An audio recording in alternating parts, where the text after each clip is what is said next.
Welcome to Beyond the Music, the podcast where we dive into the lives and stories of people who shape the world of music. I am Lena. And I am Karina.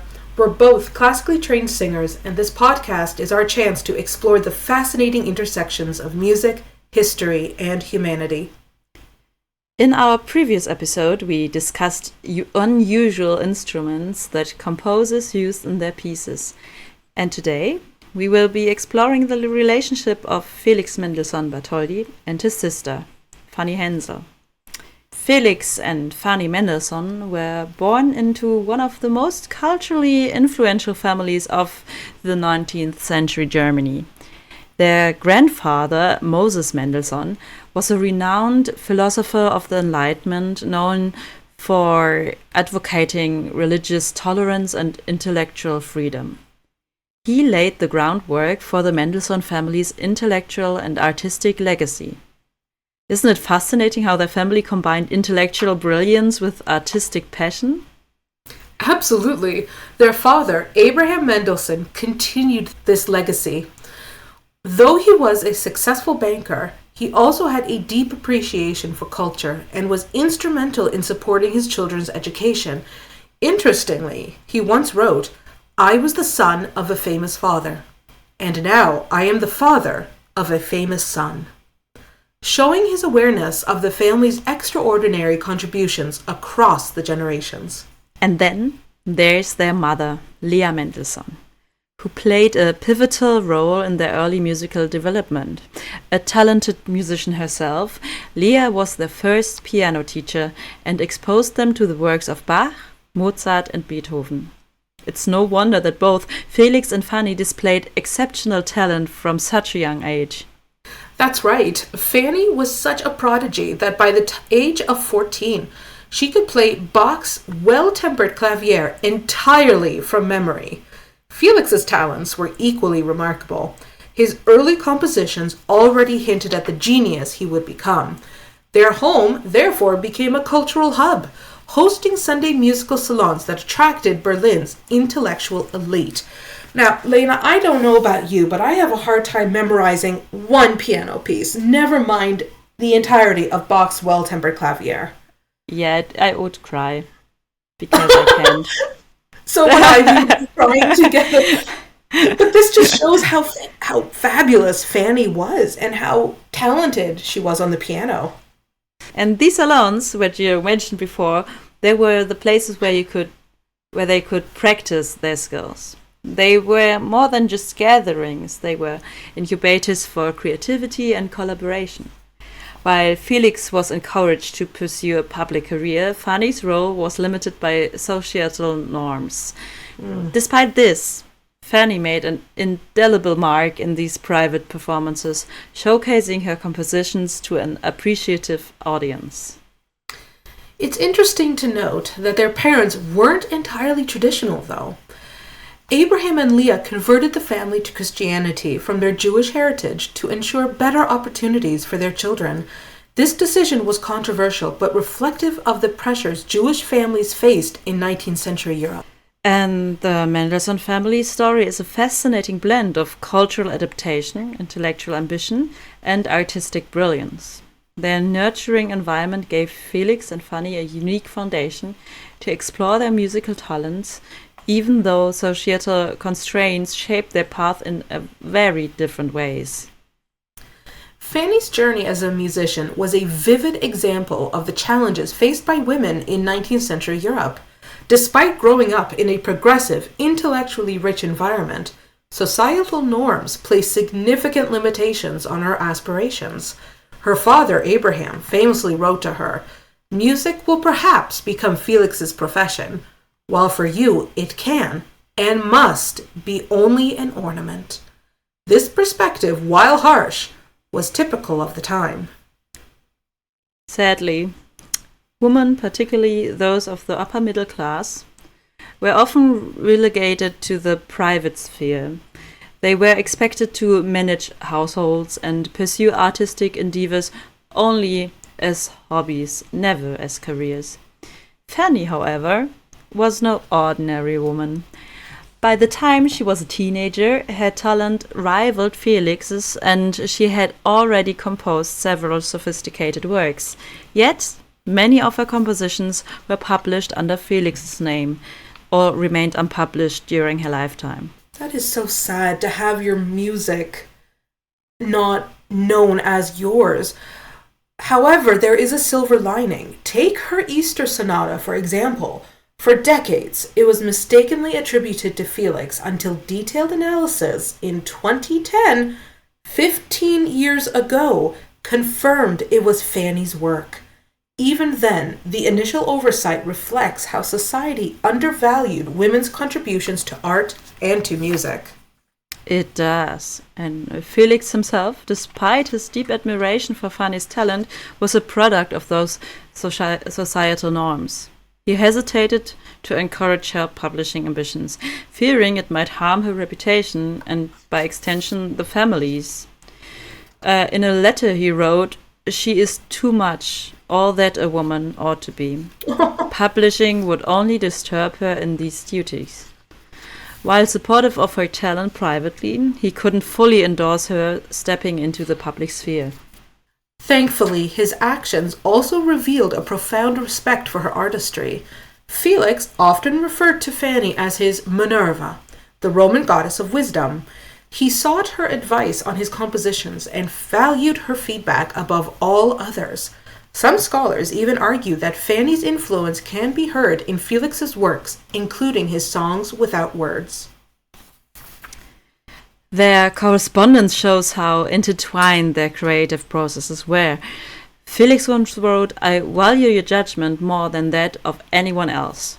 And this wasn't an empty praise.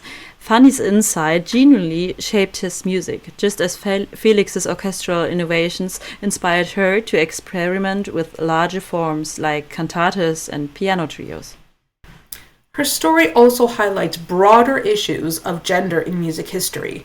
Historian Angela Mace Christian observed that Fanny struggled her entire life with the conflicting impulses of authorship versus societal expectations. On one hand, she longed to publish and share her music. On the other, she was deeply conscious of her duty to her family and the limitations imposed by her social status. That tension is emblematic of the barriers faced by women across creative fields. Even when Fanny finally published her Opus 1 in 1846 under her married name, Fanny Hensel, it was a bold and controversial step. But Felix eventually gave her his blessing. And while Fanny's story is unique, it's also part of a larger narrative. Many women composers, Clara Schumann, Louise Ferenc, and others, faced similar struggles for recognition. It's a reminder of how much talent went unacknowledged simply because of gender. Exactly. And Fanny's legacy, however, has seen a revival in recent decades. Her works, including her piano trio in D minor and her art songs, are now celebrated as masterpieces. Her story is a testament to resilience and talent, and a call to reassess the contributions of women in music history. But let's see a little bit more how they both influenced each other. The relationship between Felix and Fanny Mendelssohn wasn't just defined by their familial bond. It was a profound creative partnership. Their correspondence reveals a constant exchange of ideas and mutual inspiration. Fanny's influence is particularly evident in Felix's Song Without Words, which we mentioned already, a series of piano pieces known for their lyricism and emotional depth. Scholars believe the intimate, song-like quality of these works reflects Fanny's compositional style, as she often infused her pieces with similar emotional resonance. That makes perfect sense. Fanny's compositions frequently explored themes of introspection and tenderness, which were less common in the more public-facing, dramatic works of the time. It's no surprise that Felix, who valued her judgment so highly, incorporated some of these elements into his own music.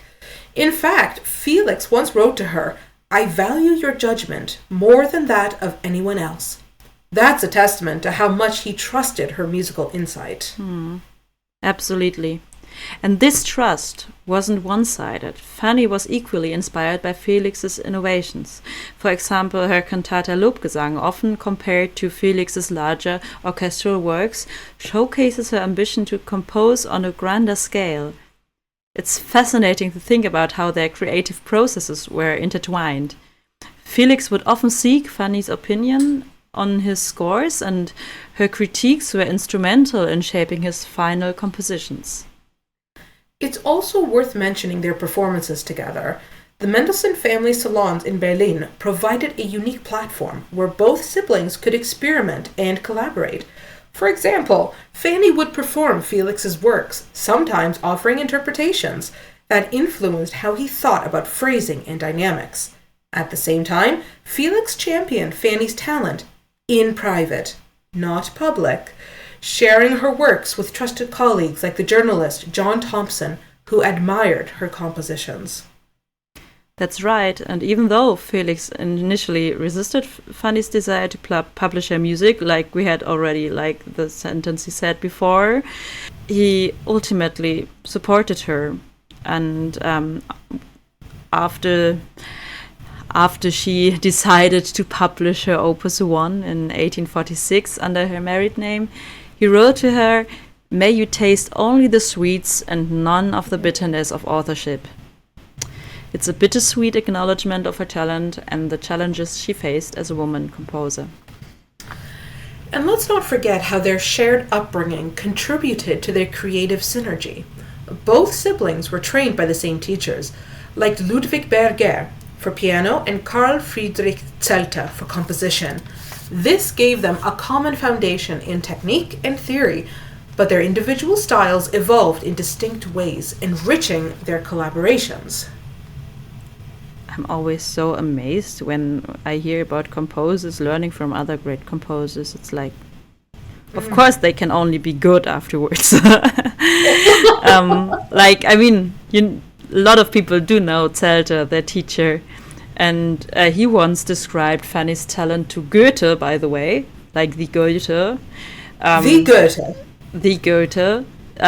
He was writing to Goethe, "She plays like a man," which is maybe something you wouldn't take as a compliment today, but in that time it was meant as the highest praise, because it was meant that it's highlighting her technical skill and expressive depth, that were like skills in that time was said more easy for men than for women to achieve. So that's why it's a praise in that time, not anymore.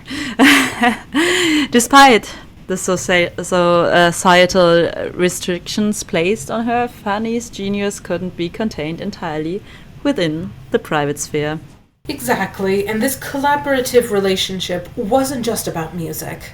It was also about mutual emotional support. Both Felix and Fanny faced immense pressures, albeit in different ways. Felix's relentless public career and Fanny's struggles against societal expectations created challenges that they often turned to each other to navigate. Their letters provide a window into this deep bond. He relied on her not just for musical guidance, but also for emotional grounding. Their relationship reminds us that even the greatest artists don't create in isolation. They are shaped by the people closest to them. It's such a powerful story of collaboration and mutual respect.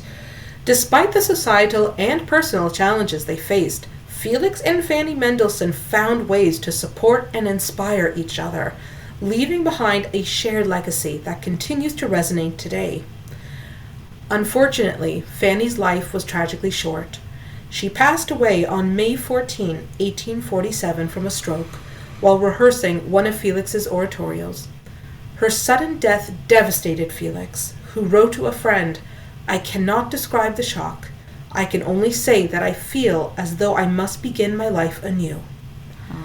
The grief was overwhelming for him, and his health deteriorated rapidly in the months following her passing. Felix's emotional and creative reliance on Fanny was profound, especially after you hear such a sentence from him.